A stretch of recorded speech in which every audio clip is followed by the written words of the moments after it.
Bismillahirrahmanirrahim. Assalamualaikum warahmatullahi wabarakatuh.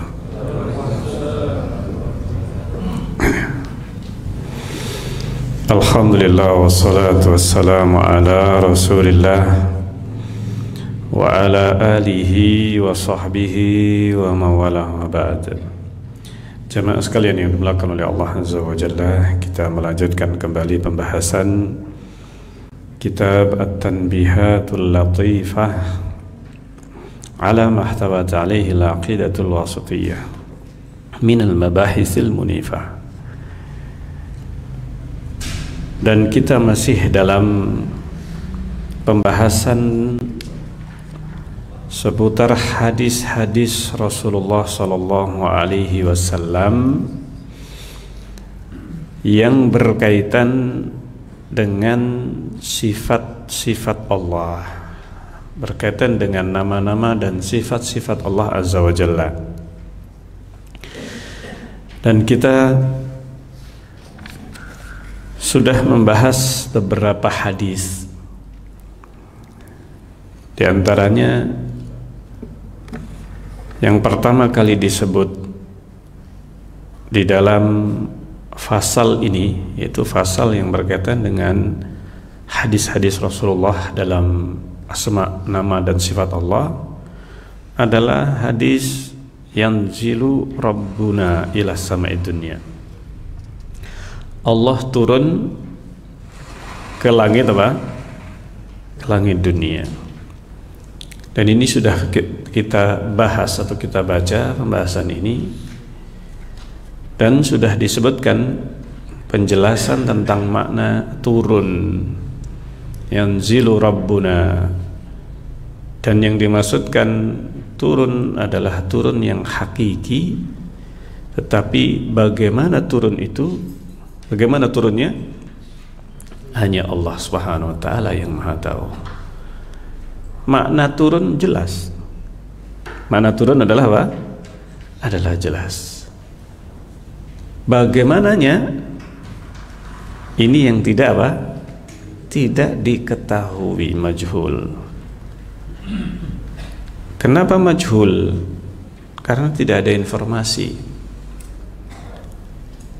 Yang pertama, bahwa ketika disebut Allah turun, kita tidak bisa mengkhayalkan, tidak bisa membayangkan turunnya Allah. Kenapa? Karena zatnya Allah juga kita tidak mampu untuk mengkhayalkan, untuk memahami bagaimananya zat Allah. Karena itu kaidah yang disebutkan oleh Imam Malik rahimahullah luar biasa. 4 kalimat, tetapi ini sangat bermanfaat. Dan inilah manhaj Imam Malik rahimahullah. Dan ini manhajus salaf. Manhaj Imam Malik ini menjadi kaidah yang disebutkan oleh para ulama. Ini menjadi sebuah kaidah dalam memahami sifat-sifat Allah Azza wa Jalla. Meskipun yang dinukil dari Imam Malik itu sifat istiwa. Sifat apa? Istiwa. Ar-Rahman wa 'alal arsy istawa. Ar-Rahman, Allah, 'alal arsy, di atas arsy, istawa, beristiwa. Maka di sini ada beberapa kata dalam kalimat ini, Ar-Rahman wa 'alal arsy istawa. Yang pertama, Ar-Rahman, itu Allah Subhanahu wa ta'ala. 'Alal arsy, ada kata arsy di sini. Kemudian ada kata istawa, beristiwa. Kita tidak samar dari makna Ar-Rahman, yaitu Allah, yang menunjukkan kepada zat Allah. Dan yang kedua, arsy. Arsy adalah sesuatu yang maknanya secara bahasa jelas. Singgasana, maknanya adalah apa? Singgasana arsy. Secara bahasa maklum, diketahui maknanya arsy di dalam bahasa Arab. Yang dalam bahasa kita singgasana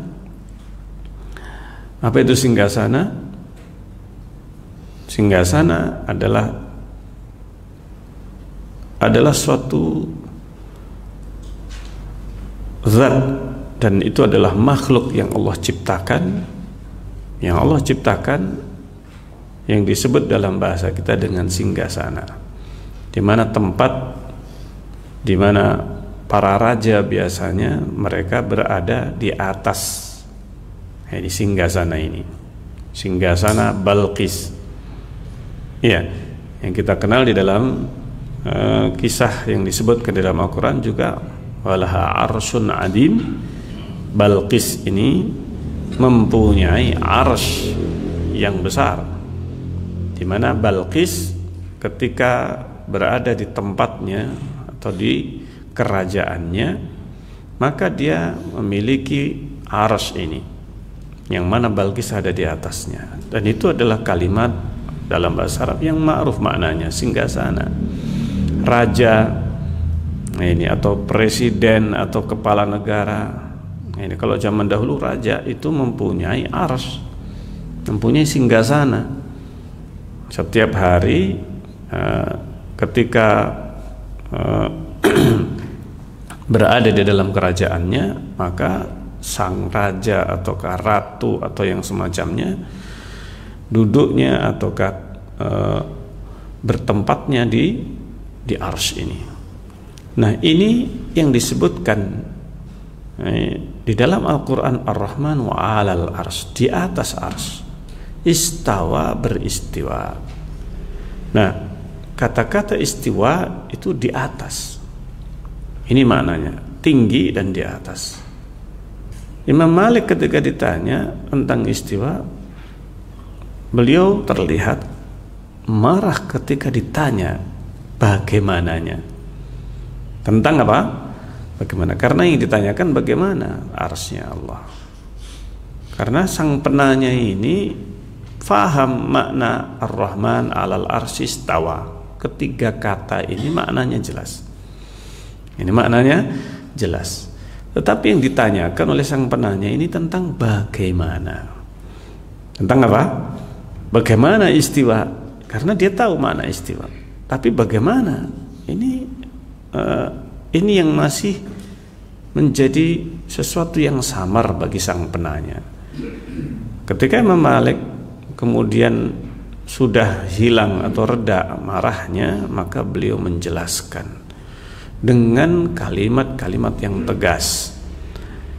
Al-istiwa, istiwa itu maklum. Istiwa itu adalah sesuatu yang apa? Yang maklum. Apa maklum?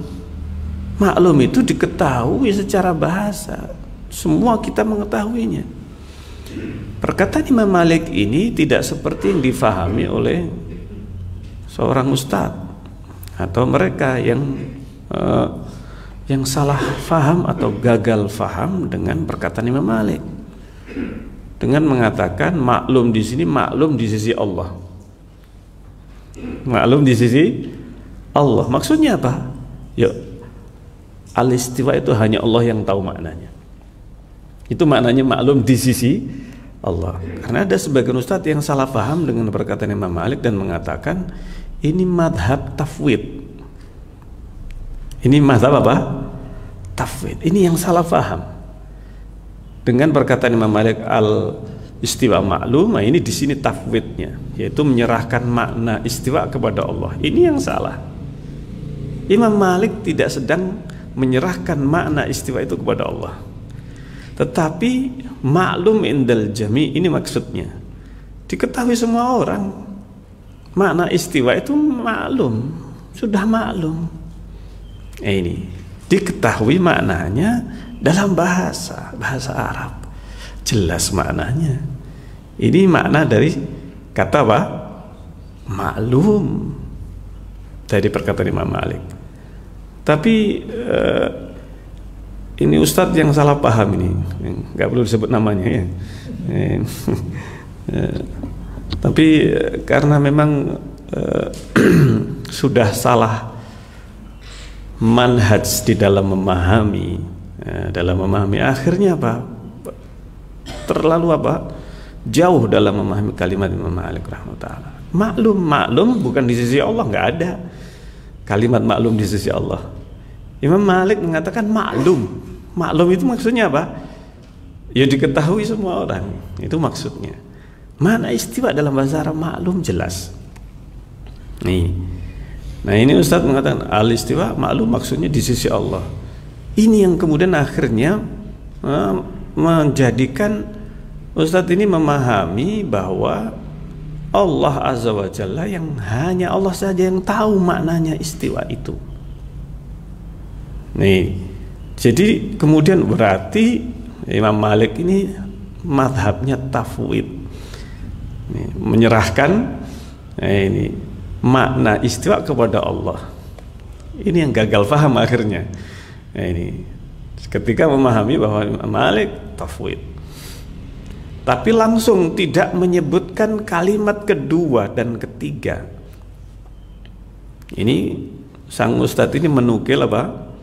Nah, ketika menyebutkan kalimat Imam Malik, nih, langsung loncat.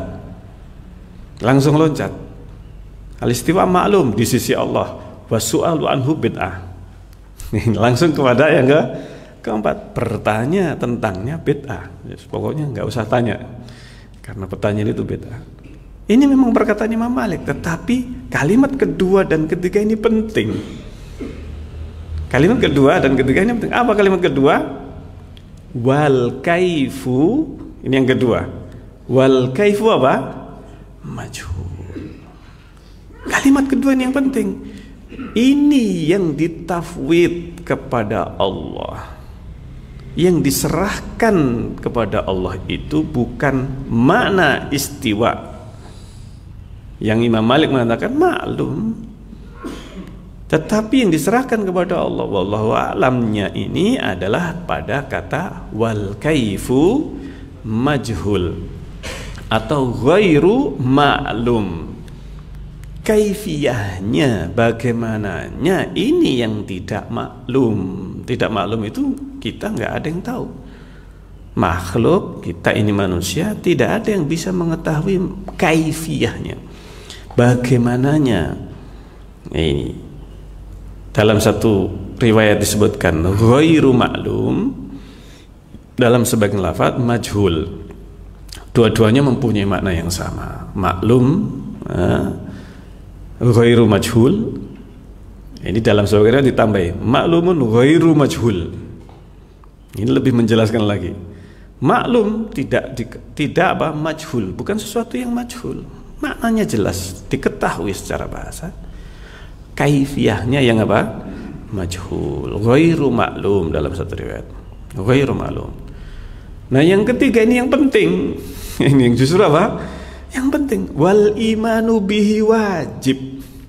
Ini nggak disebutkan oleh Ustaz ini. Ini sebatas yang saya dengar. Ini yang saya lihat. Ini. Jadi wal kaifu majhul wal imanu bihi wajib. Ini yang harus disebutkan. Imam Malik mengatakan beriman dengan istiwanya Allah adalah apa? Wajib.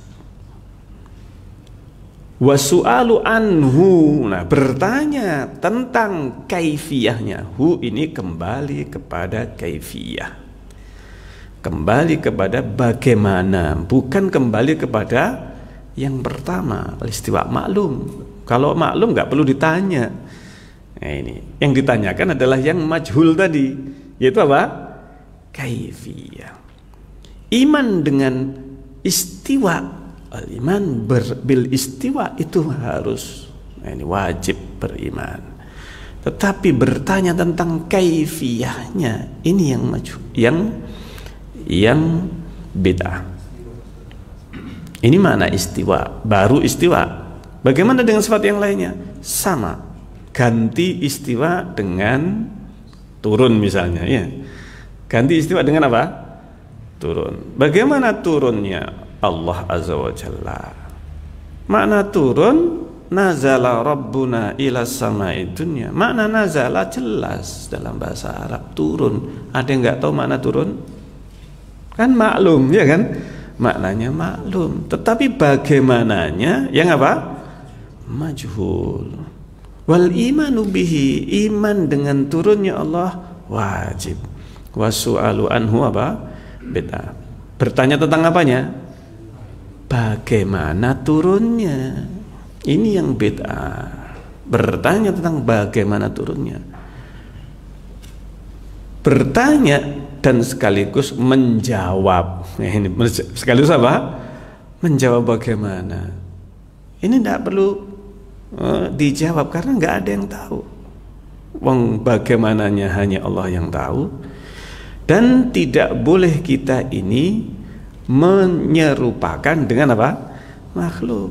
Tetapi kita tetapkan Allah itu turun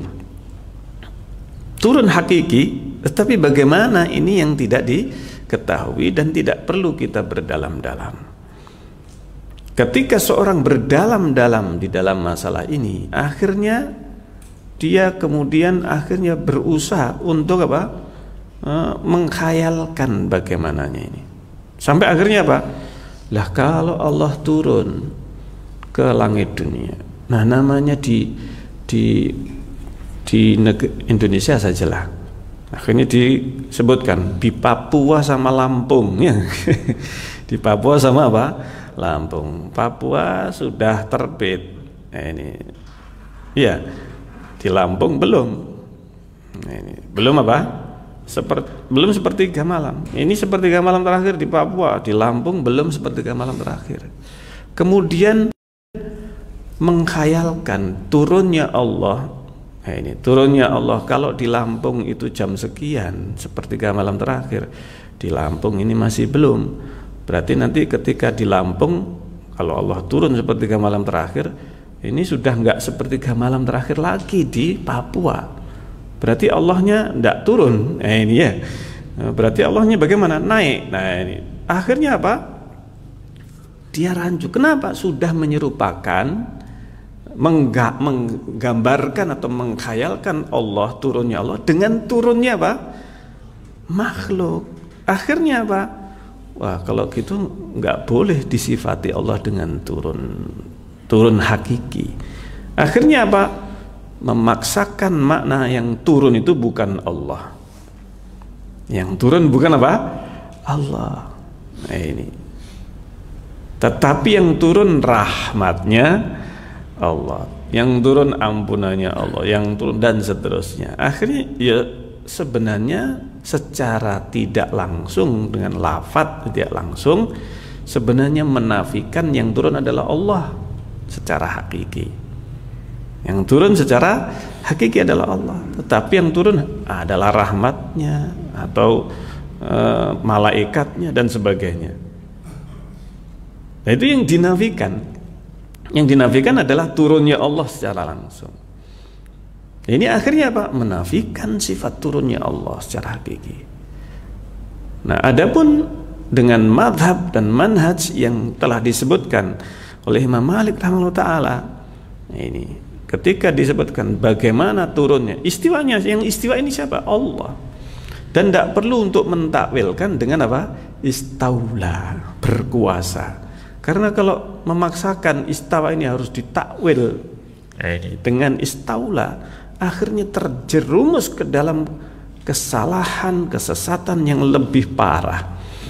Pengennya itu mentanzih, ya. Mereka ini niatnya baik, niatnya mereka yang mentakwilkan ini husnudzon apa? Mereka niatnya baik, yaitu apa? Mensucikan Allah dari penyerupaan kepada makhluk. Tetapi caranya ini tidak mengikuti caranya para salaf. Tidak mengikuti caranya apa? Para salaf. Ini masalah akidah. Masalah akidah ini tidak boleh ngarang. Akidah itu sejak zaman dahulu para nabi dan rasul sebelumnya, sebelum Rasulullah, dan akidahnya Rasulullah sama, tidak akan berbeda. Sehingga perbedaan itu bisa terjadi dan ditoleransi dalam masalah yang bisa berbeda pendapat. Masalah fikih. Masalah fikih. Secara apa? Secara global fikih terjadi banyak perselisihan, perbedaan pendapat. Dan para ulama mereka saling berselisih. Nah, ini mereka juga memberikan toleransi dalam perselisihan itu, tetapi bukan dalam masalah akidah, apalagi dalam masalah yang seperti ini. Dan Allah beristiwa di atas arsy.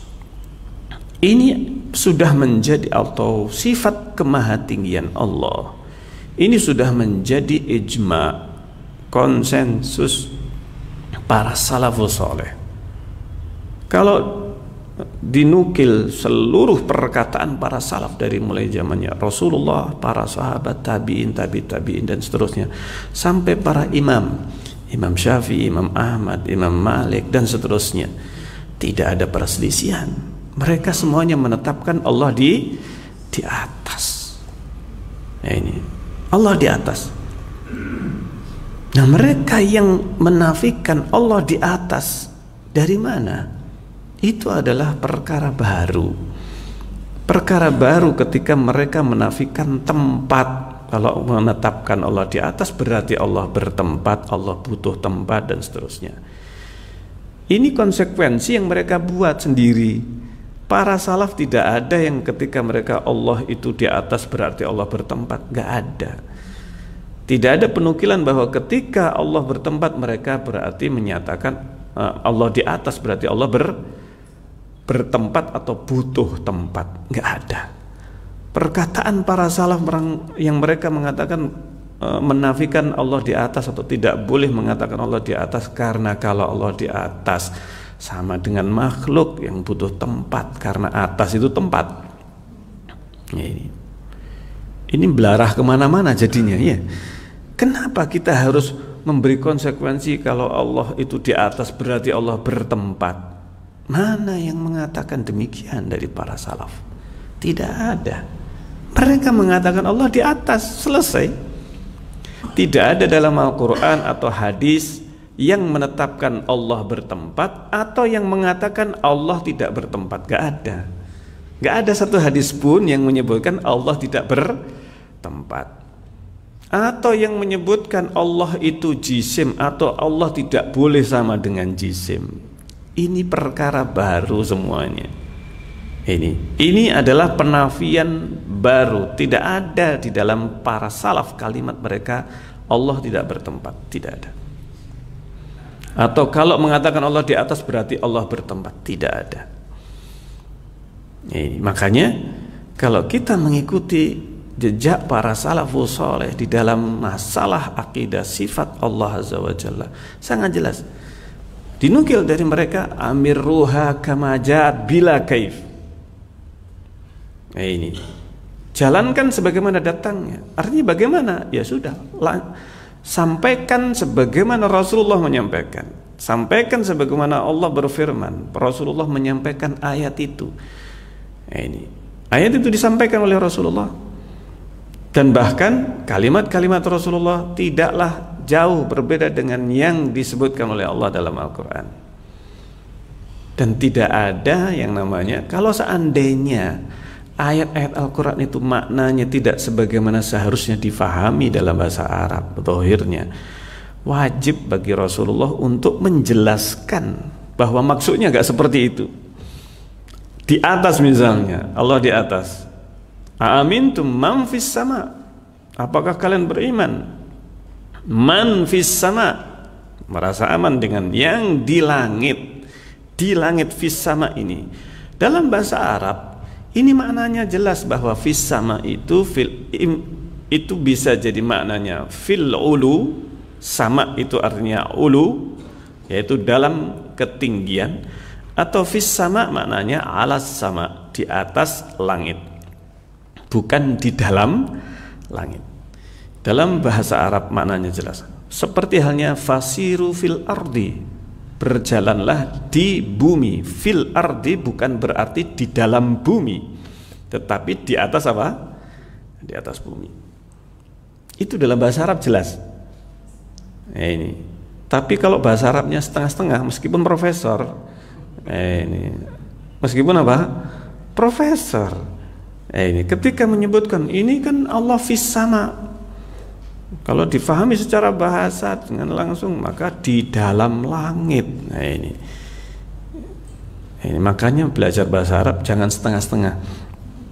Ya ini, meskipun S3 kalau dalam akidah ini hanya pakai bahasa Arabnya, ini tidak menggunakan bagaimana pemahaman para sahabat, para tabi'in, para salaf, akan tersesat dalam memahami akidah kalau cuman berpegang kepada apa?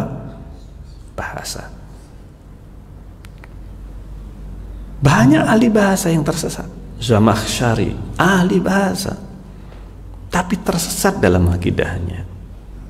Fakhrur Razi dan yang lainnya dari kalangan Mu'tazilah atau sebagian Asy'ariyah, mereka banyak yang ahli bahasa, tetapi karena justru dengan bahasa yang dia pegang, lalu kemudian bahasa yang digunakan itu atau yang bahasa yang mereka fahami digunakan untuk memahami Al-Quran tanpa bimbingan Rasulullah, para sahabat, tabi'in dan tabi'in, para salaf, akhirnya terjerumus ke dalam apa?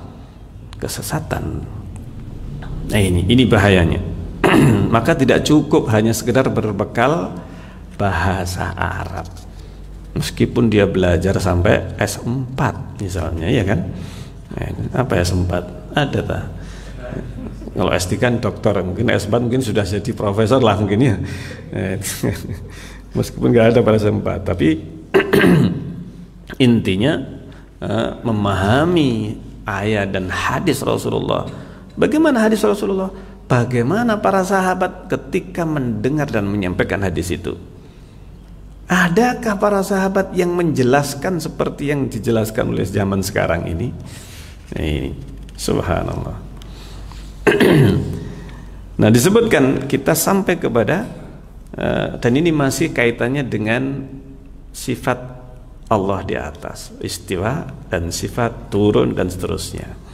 Ini kita masuk kepada sabda Rasulullah yang lainnya, yang mana ini sangat terkait erat dengan sifat kemahatinggian Allah, yaitu wa qaulihi sallallahu alaihi wasallam, sabda Rasulullah sallallahu alaihi wasallam fi ruqyatil marid. Ya, ini hadis Rasulullah dan ini beberapa hadis. Saya akan membacakan beberapa hadis yang semakna atau terkait. Yang pertama hadis wa qaulihi fi ruqyatil marid, tentang ruqyah orang yang sakit. Hadis ini diriwayatkan oleh Abu Dawud.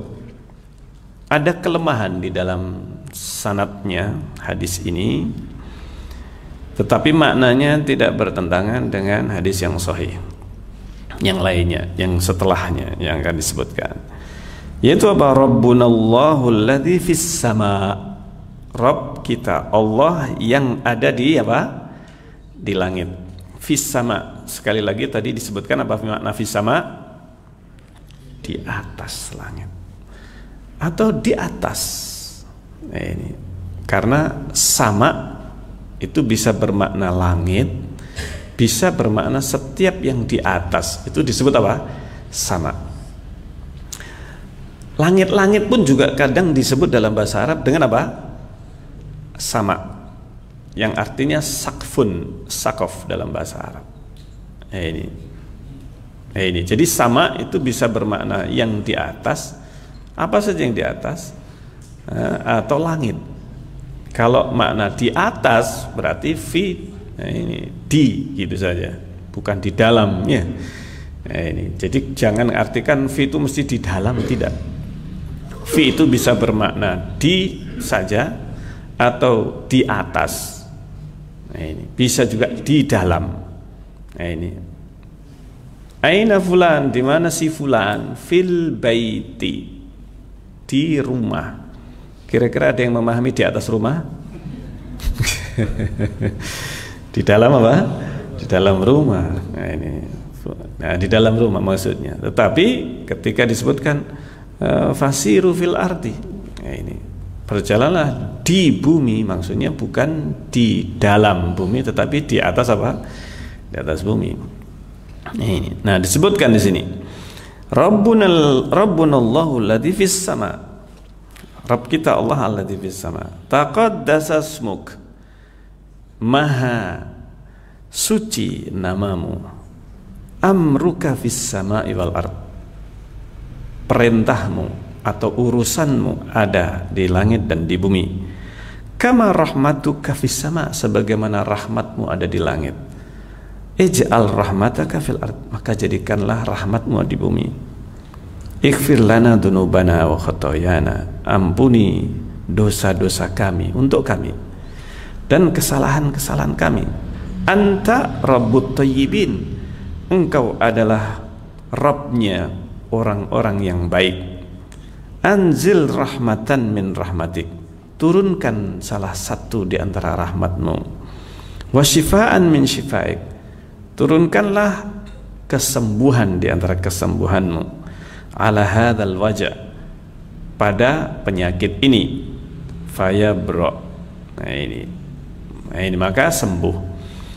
Sehingga Rasulullah ketika membaca doa ini kepada orang yang sakit, maka langsung sembuh. Ini salah satu doa yang disebutkan dalam hadis ini. Meskipun dengan lafadz ini terdapat kelemahan, tapi di sini terdapat satu kalimat yang menunjukkan kemahatinggian Allah. Allah itu di atas. Ini hadis hasan rawahu Abu Dawud, dihasankan oleh sebagian ulama dan didhaifkan oleh sebagian yang lain. Ya ini. Tetapi maknanya sahih. Maknanya sahih. Nah, kedua, qaulihi wa qaulihi, dan sabda Rasulullah SAW. Ala ta'manuni, ini, tidakkah kalian percaya kepadaku? Ala ta'manuni. Ini, apakah kalian tidak percaya kepada aku? Kata Rasulullah. Wa ana, padahal ana, aku, aminu man fis sama, aku ini dipercaya atau kepercayaan man dia yang fis sama, di langit maksudnya di atas langit. Hadisun sahih, ini hadis yang sahih. Dan hadis ini diriwayatkan Bukhari Muslim. Ini tidak ada perbedaan pendapat bahwa ini hadis yang sahih, disabdakan Rasulullah secara pasti. Ini makna muttafaqun alaih Bukhari Muslim. Kalau diriwayatkan Bukhari dan Muslim, sudah tidak perlu dipertanyakan lagi ini sahih atau tidak, karena sudah menjadi kesepakatan. Kaidahnya diriwayatkan Bukhari Muslim, disepakati para ulama juga kesahihannya. Ini maknanya. Kemudian yang ketiga, ini juga masih terkait dengan sifat Allah di atas. Wal arsyu fawqa dzalika, ars itu di atasnya, ya, maksudnya di atas langit, di atas kursi. Jadi surga neraka, kemudian di atasnya kursi, kemudian di atasnya ars. Ars ini di atas siapa? Kursi. Kursi saja ini sudah jauh lebih besar daripada langit dan bumi, daripada langit dan bumi. Ini sudah di atasnya surga. Ya, ini di atasnya apa? Surga. Ini makhluk yang di dalam surga dan pohon yang ada di dalam surga, Sidratul Muntaha dan seterusnya. Ini masih terus di atasnya, baru kursinya Allah. Setelah kursinya Allah, di atasnya lagi arsnya Allah. Di atas arsnya Allah, Allah Azza wa Jalla. Ini hanya Allah Azza wa Jalla. Di sisinya Allah ada kolam pena yang Allah mencatat, memerintahkan untuk mencatat di Lauhul Mahfud. Lauhul Mahfud juga ada di sisi Allah Azza wa Jalla. Jadi yang disebutkan di sisi Allah itu adalah apa? Kolam dan Lauhul Mahfud. Pena dan Lauhul Mahfud. Pena ini yang menulis di atas Lauhul Mahfud, dan Lauhul Mahfud ini ada di sisi Allah Azza wa Jalla, atau berada di atas. Ya, ini. Nah, kemudian Lauhul Mahfuz yang ada di sisi Allah ini, Allah perintahkan malaikat untuk menengok, untuk melihat catatannya. Ini untuk mencocokkan dengan yang ada di Lauhul Mahfuz. Ini. Wal arsyu fawqa dzalika wallahu fawqal arsy, dan Allah fawqa, di atas arsy, wa huwa ya'lamu ma antum alaih, dan Allah Maha tahu apapun yang kalian lakukan. Yang kalian ada di atasnya, maksudnya apa yang sedang kalian lakukan, Allah Maha tahu. Ini hadis hasan rawahu Abu Dawud wa ghairuhu, dan hadis ini juga yang disebutkan oleh Imam Abu Dawud rahimahullah. Hadis ini juga terdapat kelemahan. Ini di dalam sanadnya. Nah, qaulihi lil jariyah, kemudian disebutkan hadis yang selanjutnya, hadis tentang jariyah. Ini yang menjadi titik perselisihan dan permasalahan tentang Allah Azza wa Jalla. Ketika Rasulullah dilapori oleh Muawiyah bin al-Hakam, bukan Muawiyah bin Abi Sufyan, tapi Muawiyah bin al-Hakam, sahabat yang lain. Ada Muawiyah ini tidak hanya satu. Muawiyah bin al-Hakam melaporkan kepada Rasulullah, ya Rasulullah, saya ini menyesal telah memukul budak saya. Nah, ini budaknya ini yang menggembala kambing, ternyata satu ekor kambing dimakan oleh apa? Serigala. Ini. Lalu kemudian marah dan dipukullah. Setelah memukul menyesal ini. Ini masih anak kecil, anak perempuan, budak perempuannya, dan masih bocah. Dimarahi. Setelah dimarahi menyesallah Muawiyah. Kelihatannya untuk menebus kesalahan saya membebaskan budak saya ini. Datang kepada Rasulullah dan menyampaikan keinginannya, gimana ini, saya pengen membebaskan budak ini karena merasa menyesal. Disuruh panggil budak ini oleh Rasulullah. Lalu kemudian budak ini datang, dibawa oleh Muawiyah. Rasulullah bertanya, Aina Allah? Di mana Allah? Ini anak kecil. Di mana Allah? Rasulullah tanya kepada anak-anak, di mana Allah? Maka dijawab, apa jawabannya? Fis sama. Fis sama maksudnya Allah sama. Jelas maknanya, seperti hanya fil ardi. Dan di dalam sebagian riwayat, anak ini mengisyaratkan ke atas, tidak berucap, tetapi apa? Mengisyaratkan ke atas. Fis sama. Ini sambil menunjuk apa? Ke atas. Sebagian riwayat tidak menyebutkan kata-kata, tapi cuma mengisyaratkan ke atas. Kedua riwayat ini sahih. Nah, ini dan tidak saling bertentangan. Diisyaratkan ke atas. Berarti makna atas itu apa? Ya ke atas, betul-betul ke atas. Karena apa?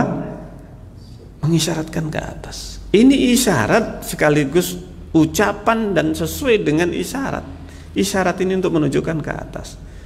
Nah, ini kalau begini isyaratnya kan ke bawah ya. Nah, ini. Jadi jelas ini maknanya di atas. Secara bahasa manapun yang namanya atas ya begini. Nah, ini. Sama. Nah, ini di atas. Lalu kemudian man ana, kata Rasulullah, siapa saya? Siapa saya? Qalat anta Rasulullah, engkau adalah Rasulullah SAW. Dalam satu riwayat disebutkan dengan lafadz yang lain, hadisnya fa asyara, anak ini, si wanita ini asyarat kepada Rasulullah, mengisyaratkan pertama kepada Rasulullah, kemudian ke atas, anta Rasulullah. Apa maksudnya? Bahwa beliau Rasulullah itu diutus oleh yang di atas. Rasulullah diutus oleh yang di atas. Anta Rasulullah. Nah, ini engkau adalah Rasulullah. Anak perempuan ini Disebutkan dalam riwayat yang disebutkan di sini, anta Rasulullah. Dalam sebagian riwayat ditunjuk Rasulullah kemudian ditunjuk ke atas. Maknanya sama. Engkau adalah utusan yang dia apa? Di atas. Maka kata Rasulullah, atiqha fa innaha mu'minah. Bebaskan dia, karena sesungguhnya dia adalah seorang wanita yang mukminah. Dia beriman. Rasulullah hanya menanyakan dua hal, dan Rasulullah bisa mengetahui bahwa ini betul-betul apa? Mukminah. Hanya dites dua pertanyaan saja, lulus. Nah ini, lulus si anak ini. Pertanyaannya apa? Di mana Allah dan apa? Siapa saya? Siapa? Dua pertanyaan ini dijawab Allah fis sama. Karena ini anak kecil. Bisa jadi kalau ditanya la ilaha illallah, mungkin anak ini belum paham. Ya, beribadah tidak ada yang berhak disembah melainkan hanya Allah. Tapi cukup ditanya siapa? Nah ini di mana Allah? Allah di atas. Ini pertanyaan yang sederhana tetapi mendasar. Tapi apa? Mendasar. Nah, kalau seandainya maknanya ini, si anak ini memahami makna di atas, itu maknanya kira-kira apa kalau anak kecil mengatakan di atas? Adakah perlu ditakwil macam-macam? Ya, tidak bisa. Anak itu dengan fitrahnya, dengan lugasnya dan lugunya, dan dengan kebeningan masih fitrahnya, dia dengan mudah memahami di atas. Allah di atas, nggak ada makna lain, nggak perlu ditakwil. Ini karena ada sebagian yang ketika saya menyampaikan entah berapa belas tahun yang lalu di Madura,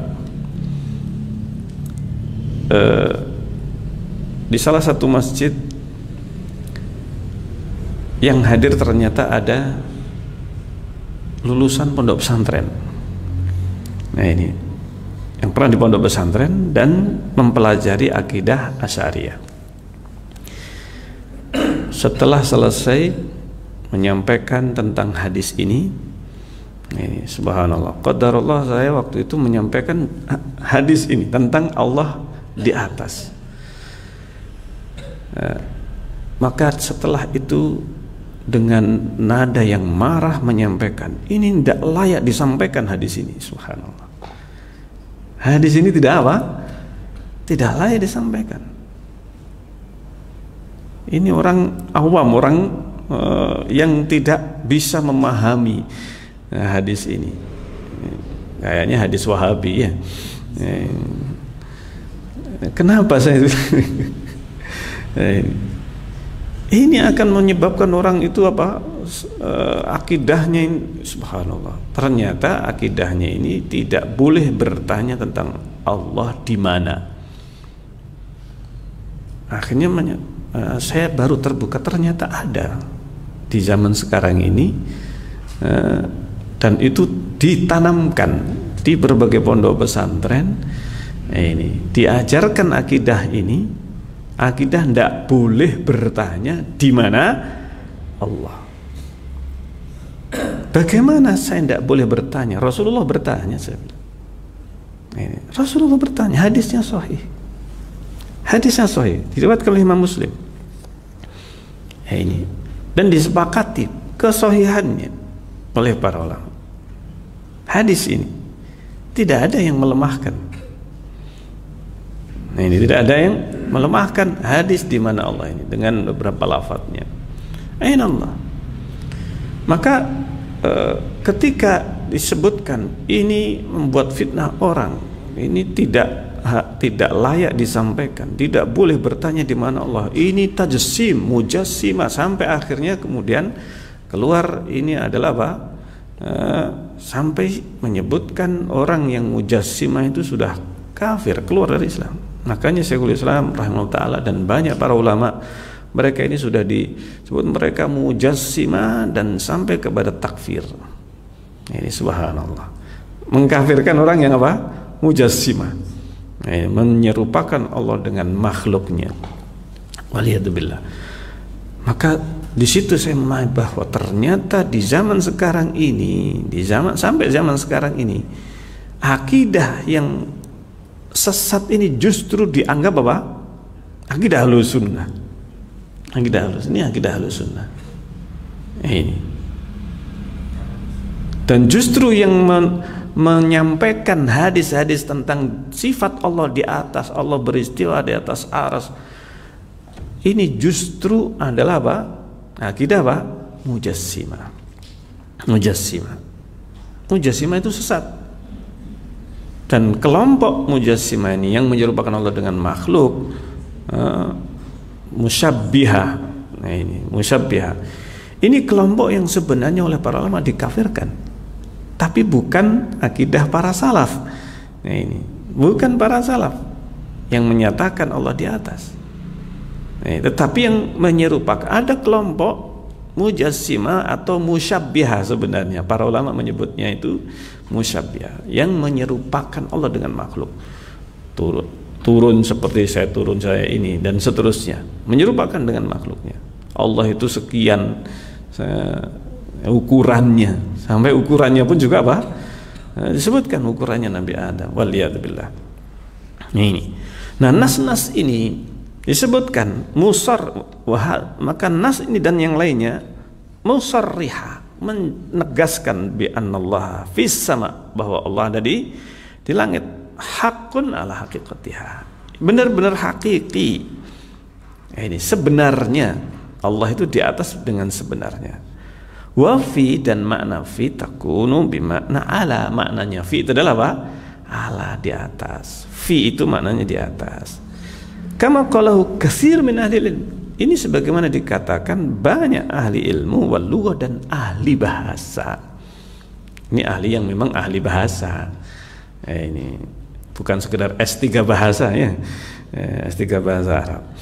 Ini memang betul-betul bahasa Arab, asli ahli bahasa, ahli lughah. Ini para ulama. Waqad waradat fi mawadhi'a katsira, dan ini sudah disebutkan dalam banyak tempat ala hadan nahwi, ya, dengan makna yang seperti ini. Allah berfirman, di antaranya penggunaannya di dalam Al-Qur'an juga, wala usallibannakum fi judhu'in nakhli, aku akan salib engkau di judhu'in nakhli, di pangkal pohon kurma. Maksudnya apa? Di atas. Ini di atas, disalib di atas. Ini di atasnya kayu apa? Kayu salib ini, bukan di dalamnya. Nggak ada yang memahami di dalam kayu. Ini, paham sini? Ya? Sebagaimana fil ardi, fasiru fil ardi, maknanya apa? Di atas. Ini sangat jelas dalam bahasa Arab dan penggunaannya banyak. Ayy 'alaiha. Wa qala ta'ifatun min ahli ilm. Ada sebagian di antara ahli ilmu berkata, inna makna fis sama, maknanya fis sama itu adalah fi jihatil ulu, di arah atas. Ini bagaimana juga digunakan sama itu maknanya di atas, bukan langit. Wa alal wajhaini, baik itu dengan makna sama itu langit ataukah sama itu atas, fahiya nassun, kedua tafsir ini nas fi uluwillah, adalah nas dalam kemahatinggian Allah ala khalqihi, pada seluruh makhluknya.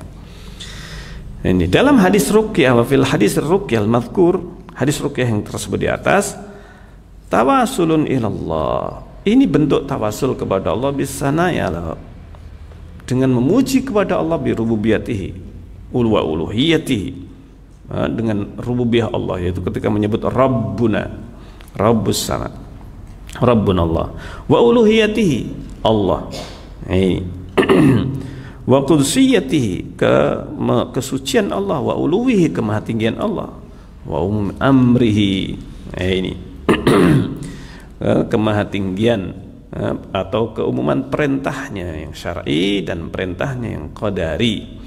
Ini atau urusan qadari alladzi yansha'u anhu jami'ul mawjudat, yang mana bersumber darinya seluruh yang ada, yang wujud wal hawadis, dan yang baru, wat tadabirul qadariyah, dan seluruh urusan takdir. Sebagaimana firman Allah Subhanahu wa taala, innama amruhu idza arada syai'an an yaqula lahu kun fayakun. Sungguhnya perintah Allah itu apabila Allah menghendaki sesuatu, maka cukup Allah mengucapkan apa? Kun, maka jadilah dia. Cuma kun saja. Nah, ini yang diucapkan itu kun fayakun, maka jadilah.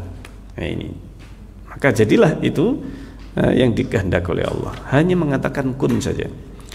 Wa ma amruna illa wahidatun kalamhim bil basar. Tidaklah perintah kami itu, maksudnya ketika menginginkan sesuatu, menghendaki sesuatu, kecuali wahidah, kecuali satu apa? Satu kata. Ya, kalamhim bil basar, seperti kedipan mata. Lamhin bil basar, sekilas saja. Wong cuma kun, ya kan? Cuma kun langsung jadi. Artinya sekejap sudah langsung jadi. Itu kalau Allah kehendaki. Kalau seandainya Allah menghendaki jadi sesuatu, langsung jadi. Tetapi jika Allah menghendaki, ya Allah menjadikannya sebagai proses seperti penciptaan manusia. Kalau Allah kehendaki, kun jadi manusia, ya kan? Jadi manusia. Tapi Allah menghendaki proses manusia keturunan Adam itu dengan proses 9 bulan baru lahir, dan seterusnya. Maka milik Allah perintah syar'i yang mengandung syariat-syariat yang Allah syariatkan kepada hambanya melalui lisan para rasulnya. Maka tawasal kepada Allah dengan doa ini, kemudian tawasal dengan rahmatnya yang mencakup penghuni langit semuanya, untuk menjadikan untuk penghuni bumi ini juga ada bagian dari rahmat Allah. Kemudian tawasul dengan meminta ampunan, ini ampunan terhadap dosa. Haub itu adalah, atau huban, ini adalah dosa yang besar, kesalahan-kesalahan, dan yang di bawah itu. Nah, ini kemudian dengan kerububian Allah yang khusus untuk orang-orang yang thayyib, orang yang Rabbut Thayyibin. Engkau adalah sesembahan, Rabbnya orang-orang yang baik, Rabbut Thayyibin. Mereka itu adalah para nabi, para pengikut nabi. Ini semoga Allah melimpahkan nikmat agama dunia yang lahir dan batin kepada mereka. Ini semuanya wasilah-wasilah atau tawasul yang bermacam-macam kepada Allah. Ini kalau sudah berdoa dengan ini, maka tidaklah ditolak doanya orang yang bertawasul dengannya. Karena itu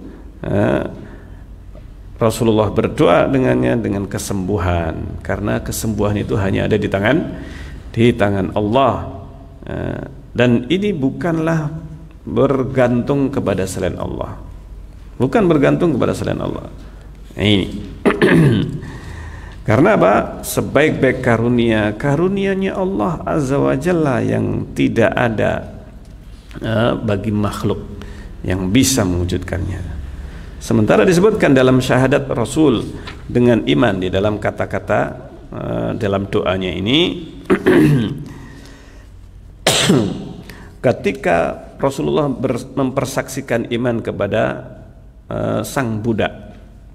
Ini sang budak tadi, ini kembali kepada hadis jariyah, hadis budak yang mengakui kemahatinggian Allah dan mengakui risalahnya Rasul sallallahu alaihi wasallam, mengakui kerasulan beliau. Ini adalah dalil bahwa di antara sifat paling besar dari Allah Azza wa Jalla adalah mengakui kemahatinggian Allah, iktiraf bi'uluhi terhadap makhluknya, seluruh makhluk, dan bahwa Allah itu terpisah dari makhluk. Nah, ini tidak menjadi apa? Manunggaling kawula Gusti, ini kesesatan. Tapi zat Allah ini terpisah dengan apa? Dengan makhluk. Di atas arsy-Nya. Nah, ini bukan Allah nempel arsy, gak ada keharusan berarti Allah butuh arsy. Siapa yang bilang kalau Allah di atas arsy berarti Allah butuh apa? Butuh arsy. langit di atas kita. Iya. Apakah langit butuh bumi ini? Tidak. Ini. Atap di atas kita, apakah atap butuh kita? Ini enggak ada konsekuensi. Ketika disebutkan Allah di atas aras, berarti Allah butuh aras. Ini. Lu makna istiwa bisa duduk, ya salah satu makna istiwa, tetapi istawa ala itu hanya satu maknanya, yaitu ala, di atas. Tidak ada keharusan harus duduk, enggak ada duduknya. Nah, ini. Tidak ada juga berdiri di atasnya. Ini. Artinya tidak ada konsekuensi kecuali makna istawa ala ini maknanya di atas. Enggak harus nempel, ya kan? Tidak ada keharusan nempel. Kata-kata di atas tidak mesti harus nempel. Tidak mesti harus butuh yang di bawahnya. Ini tidak mesti harus butuh di yang di bawahnya. Tidak ada konsekuensi untuk itu. Tapi mereka ini memahami istiwa Allah seperti istiwa apa? Makhluk. Kalau istiwanya makhluk, istiwa ala syai', berarti makhluk itu butuh terhadap yang di bawahnya. Ini sudah menyerupakan Allah dengan apa? Makhluk. Nah, ini bahayanya ketika sudah mengkhayalkan istiwa alal ars, berarti kayak makhluk saja. Seperti raja istawa ala arsyihi, raja bersemayam di atas atau beristiwa. Sebenarnya untuk mengartikan bersemayam ini perlu dikoreksi, karena dikhawatirkan makna bersemayam itu maknanya adalah apa? Di dalam, ya, bersemayam di dalam dada. Apa maksudnya? Ya, berada di dalamnya. Ini makna bersemayam. Tetapi kita perlu untuk penerjemahan bersemayam ini perlu ditinjau ulang. Lebih baik untuk menyebutkan beristiwa, gitu saja. Nah, ini beristiwa. Nah, ini beristiwa di atas. Nah, ini beristiwa di atas. Yang mananya memang di atas. Sehingga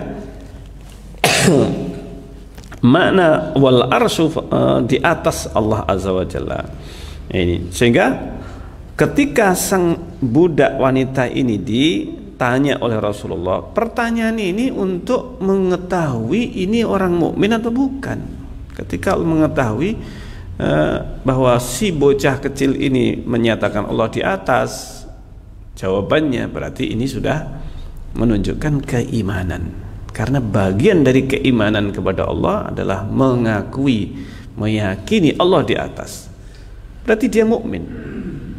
Nah, kalau menjadikan itu pertanyaan penting untuk mengetahui keimanan, berarti ini adalah makna yang hakiki. Makna yang apa? Yang hakiki. Namanya anak kecil. Nah, ini ketika menyebut di atas, jelas dia itu adalah memahami ya di atas. Nggak ada makna yang lain harus ditakwil. Nah, susah-susah. Nah, ini itu kan untuk anak kecil, untuk memudahkan pemahaman. Lah kalau orang besar, ini wong dia disaksikan oleh majikannya. Ini apakah kemudian kalau anak kecil boleh ditanya, kemudian anak orang besar tidak apa? Tidak boleh meyakini dengan keyakinan si anak kecil ini. Yang ngajari anak kecil Allah di atas siapa? Ya, itu menunjukkan bahwa di zaman Rasulullah, bahwa mulai dari anak kecil sekalipun sudah diajari tentang di mana Allah. Tentang apa? Di mana Allah.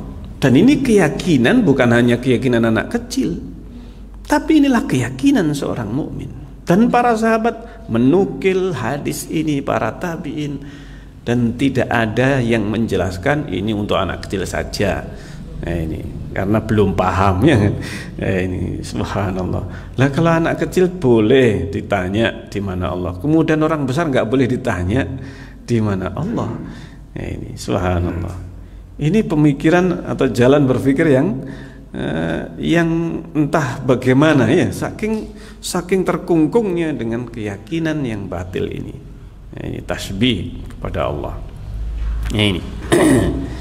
Baik, insyaallah ini yang bisa kita bahas. Dan pembahasan selanjutnya juga masih berkaitan dengan sifat kemahatinggian Allah. Ada beberapa hadis dan banyak hadis yang dijadikan oleh mereka yang menolak kemahatinggian Allah. Untuk menolak kemahatinggian Allah itu mereka juga menggunakan, membenturkan dengan hadis-hadis yang akan kita bahas insyaallah dalam kajian yang mendatang biidznillah taala. Di antaranya kebersamaan Allah, kedekatan Allah. Ini yang dianggap oleh mereka berbenturan dengan hadis kemahatinggian Allah azza wa jalla. Maka para ulama sudah mendudukkan, dan para sahabat mereka mendudukkan makna yang kelihatannya bertentangan ini justru sebenarnya semakin menguatkan keyakinan bahwa Allah di atas, bahwa Allah di atas. Baik, insyaallah sampai di sini. Semoga bermanfaat, dan kita akhiri subhanakallahumma rabbana bihamdik asyhadu an la ilaha illa anta astaghfiruka wa atubu ilaik. Assalamualaikum warahmatullahi wabarakatuh.